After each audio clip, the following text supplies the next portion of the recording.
at night are big and bright. Deep in the heart of Texas, the prairie sky. Oh, yes, they are. Texas, what a beautiful state. I love going to Beaumont, Texas, to visit your friend and mine, Joe from Texas. He's a dear friend. I consider Mr. Joseph Penland the modern-day Ross Perot, if you remember that blast in the past. Just a great man, America First patriot, someone who cares deeply about reducing the national debt, which is out of control, but also, most important, saving Social Security. Folks, if politicians in Washington don't do something about this now, not next year, not in 5 years, not in 10 years, now, there's going to be a drastic cut in your Social Security benefits, and it just seems as though it's not getting the attention that it should, from the walls of Washington to every local government across the country and to your home, because, folks, it's going to impact you. Social Security, it's not going to go bankrupt. It won't run out of money, but your benefits are going to be drastically reduced in a few years. And here to talk about that, and a man on a mission to save America and to save your Social Security, is the man himself, Joe from Texas. He is live on News Radio 930 WBEN. Joe, how are you, sir?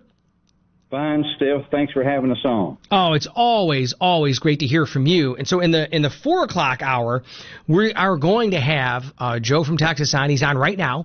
And at 4:30, his friend and my friend and a friend of the United States of America, Dave Walker, the former Comptroller General of the United States of America, to talk about this important issue. So, Joe, why are you so passionate about making sure that politicians in Washington save Social Security? Well, Social Security obviously started in 1935. It's been around a long, long time. It's helped hundreds of millions of people, and we need to continue that same pledge that was made. Roosevelt made that pledge, and President Reagan came in and helped it out in '83, and it needs help now. It's a bipartisan problem. It's not Democrat, Republican, or just independent. It's for all America. So all America needs to get behind the push that me and Dave Walker are doing and make sure that your politicians, your leaders in your community, in your district, in your state, make sure they understand that Social Security is vitally important to the country, not just to one individual, but to 340 million Americans. We need to save it and make sure that we do it sooner than later. Joe, what happens if politicians stick their heads in the sand and they do nothing? How disastrous, Joe, is this going to be for seniors and families across America if they do nothing to secure and save Social Security? Well, there's all kinds of different assumptions of what the number's going to be, 22 to 28 to 30%. It's going to be drastic. It's going to be devastating to families. Half of these people on Social Security, that's all they have. If you go in there and cut 20 to 25% of that money away from those people, they'll stop doing something that they're doing now, whether it's taking medicine, whether it's eating regular, whether it's spending any time away from home, and that's going to hurt the economy. That's a trickle-down thing. You know, if people don't go to the restaurant on Sunday after church, elderly people, and eat, then that's going to hurt the waiter and the waitress. If they don't go to a movie, if they don't buy their grandchild a present or so forth, this is going to hurt America. It's not going to be $400 or $500 billion that's going to be cut.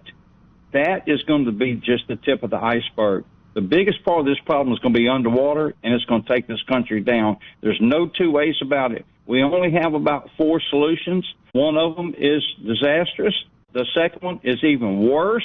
The third one would be almost as bad. There's only one thing we can do, and we need to follow President Reagan's blueprint in 1983, and let's get on with it and get it behind us, because, you know, people just like, bless his heart, Lindsey Graham just passed away. His family used Social Security back when his mother and father passed away. He's been talking about it for 25 or 30 years to get something done, and he said, to quote him, when it comes to Social Security, to do nothing is political malpractice. I don't think you can put it any bolder than that. So, Joe, what is the major solution? You mentioned Ronald Reagan, you mentioned 1980, because back then Social Security was broke as a joke. I mean, broke. It's not at that phase yet, but very soon it will be. So what lessons can be learned from 1980? What can be done now to save Social Security in the same way that it did under the Reagan administration? Well, the reason they did it that way is because Congress can't agree on anything, and they certainly can't agree on something this important. Let's take it away from Congress. Let's put a commission together like Reagan did with 5 Democrats, 5 Republicans, 5 people from the business sector. Have somebody really, really smart, and I hope somebody like Dave Walker would be the person. But we had Mr. Greenspan do it then before he was the Fed chairman. That's a bipartisan commission. They have to go to work and work 12, 14, 15, 18 months, 24 months. Bring back some offers back to the president so he can get it over to the House and get them to vote on it. And let's get this thing put through. You know, that's what Reagan did. He worked with Tip O'Neill, and they got it done. It was voted overwhelmingly bipartisan support. And then the next year, President Reagan ran for re-election and got 49 of the 50 states. So I don't think it's political suicide when you fix a problem, certainly this dear to America. And you're listening to Stefan Mihailu, live on News Radio 930 WBEN, filling in for Tom Barley. I'm with Joe from Texas, a passionate America First patriot who wants to save and secure Social Security. Joe, can you talk about why this subject is so near and dear to you and how Social Security basically saved your family when your father died very young and left your mom and all of your brothers? Yeah, in 1957, my father had a massive stroke. And 2 weeks later, there was nothing left in the house to eat. My mother started taking in the neighbor's laundry and so she could take care of us. 6 months later, he got out of the VA hospital, but he was paralyzed. So she couldn't take a job out of the house. If it wasn't for that small Social Security check we got, I don't know what she would have done. Maybe give 1 or 2 of us away. I don't know what she'd have had to do with it because she went literally without eating very much just to feed us. But she had us wait every month for the mailman. And when the mailman showed up and we got that gold color envelope with that green check in it, take it into Mama, she'd finish whatever piece of clothing she was ironing on, wash up, and me and my younger brother and my one brother right above me would walk to the store. The older brother had to stay with Daddy because we couldn't leave him by himself. We walked to the store, cash that check, she'd pay our bill, get a bag of groceries, come home. That was the proudest day of the month for her because she didn't know anybody. But we couldn't have done it without Social Security. And now, Joe, I remember I was with you on a national tour with Tucker Carlson. You spoke before Tucker and you talked about saving Social Security. You talked about reducing the debt. You travel the nation, and you're going to travel the nation again, you and Dave Walker, the Save America rallies.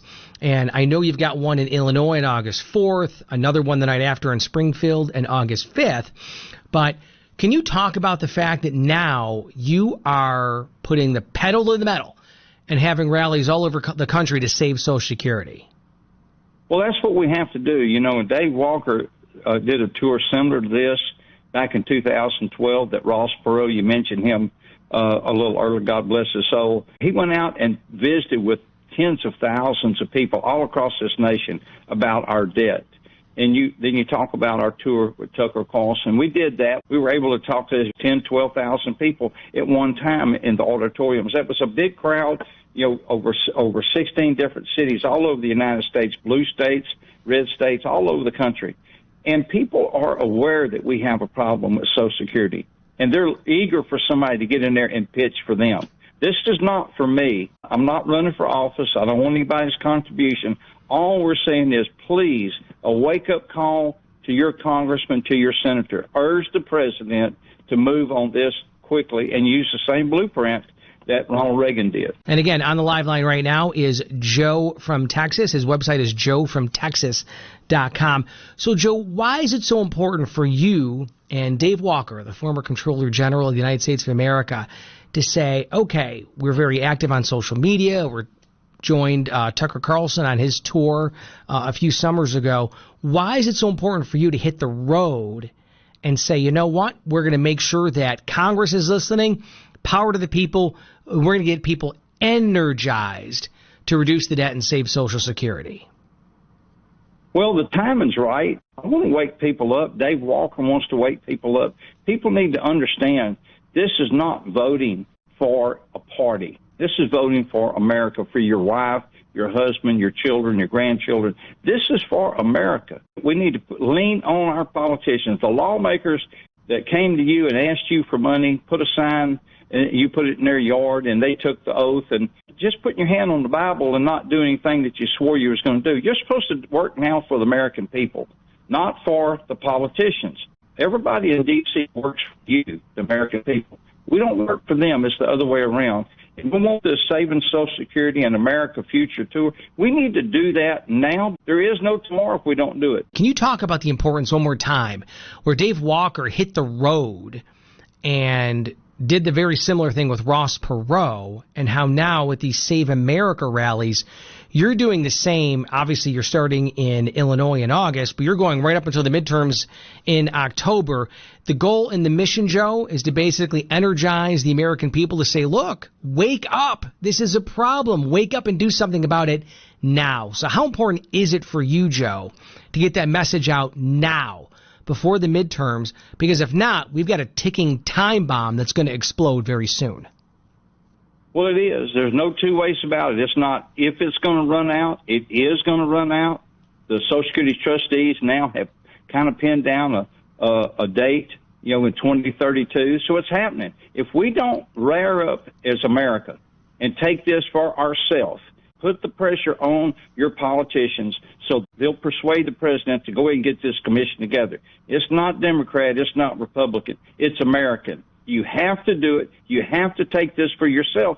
And unless there is a bipartisan commission put together, appointed, we're not going to get this thing solved. It's going to run to the end, and then that's going to be too late. And then the cuts are going to be drastic, but the solution is going to be even more drastic. If we act now, we've got 5 or 6 years left that we can get in here and bail this thing out before this thing starts taking on water over the top. We're seeping at the bottom, but we don't want the water to start coming over the top. Time's running. America, this is for you. It's not for me. It's not for Dave Walker. It's for all 340 million Americans. So, Joe, my last question for you, can you stress the importance and the point that it really infuriates me when a lot of people refer to Social Security as an entitlement program? Like this money is coming from on high, from politicians in Washington, like manna from heaven, and we're letting it rain down on the lowly peasants. Joe, isn't Social Security, it's not an entitlement program. It's money that seniors paid into it, and it's money that belongs to the American people. You paid it in. Your employer matched it. It's supposed to be there for you. I've always looked at Social Security as an insurance policy. If you paid into it for 2 days and you come down sick, Social Security be paid to you and or your dependents and your family. God forbid a week or two later you pass away. Social Security will help that family, help them children come through school and get out on their own. If you make it to retirement age, 62 or even later 65 or 67, then it's there for you. But no other pension plan does that. There's not a pension plan out there that does that. So to say it's only a retirement, I think it's not. I think it's been mislabeled. I think it's an insurance policy, just like you pay insurance on your house and so forth. It's an insurance policy. God forbid something bad happened to you, then you could cash in on that. We have got to save it. God forbid, let this thing run out. If it runs out, it's going to be disastrous to this country. We can't fund it out of the general fund. We don't want to raise everybody's taxes drastically to do that. There's a lot of things we can do. We can follow President Reagan's blueprint, tweak this thing in 3 or 4 different directions. Everybody in this country will get more than they expect to get if we take on the problem today. If we let it run out, then everybody's going to be suffering at the same time. And you're going to be joined on this tour by Dave Walker. He's a friend, the former Comptroller General of the United States of America. He's actually going to be on with us at 4:30, Joe. Are you guys going to be like Thelma and Louise driving across thick as thieves, going all across America, saving Social Security? Yeah, pretty much, but we're going to fly. We're not going to be going out in a convertible. Not over a cliff, right? Right, not over the cliff. That's hilarious. I love you to death. Hey, I got the speaker's office calling right now, so he must have heard me and you talking. All right, you take that call from Mike Johnson. That's Joe from Texas, a dear friend. And he's right, actually. Mike Johnson, the Speaker of the House, actually does, on a regular basis, talk with Joe from Texas. I've had lunch with both of them.